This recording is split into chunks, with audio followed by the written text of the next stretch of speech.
Speaking of one of those more athletic offensive linemen, Adam Gorney, a guy who we moved up big from Utah, Kingsley Suamataia. I'm part Polynesian now. Can you? He made a big move for us. Very athletic in the old Panay Sewell ether out there with the guys in Utah who have really been developing talented offensive and defensive linemen.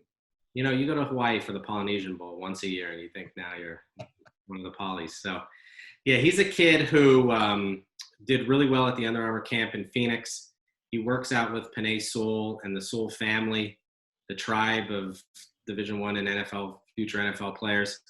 And he's just a kid who's very, very athletic and has, you know, a physical nature to him as well. So that's a kid who has not really been on the circuit much, hasn't really done the camps as much as some other guys, but I just absolutely love him.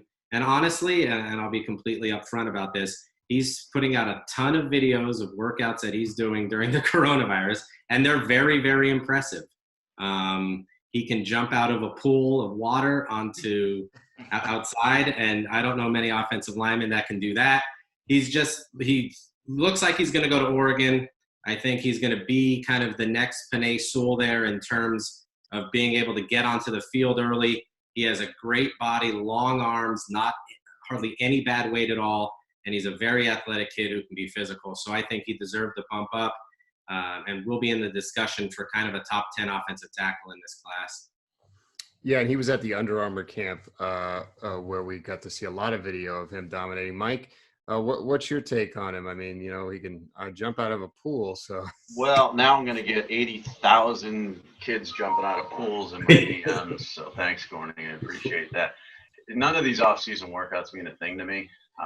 You know, when you're talking about social distancing and isolation and all that stuff, it's on-field performance. You watch him, he's got the motor, he's got the hustle, he's physical, he's agile. You know, Gorney got to see him not jump out of a pool, but actually, you know, in a camp setting, and he's one of those kids that, you know, doesn't get recruited as heavily because he is from Utah, but you know, there's little doubt he's going to pan out and be a terrific football player.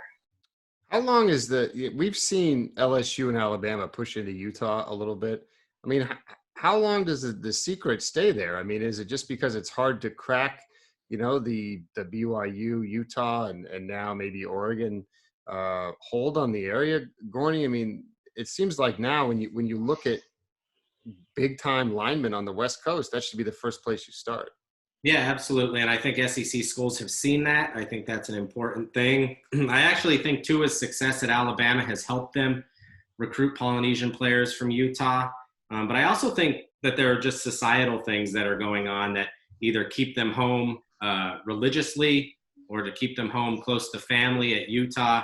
I mean, we've seen guys, you know, Leki Fotu, who was not recruited at all, star there, Bradley and I, another guy who was lightly recruited, star there.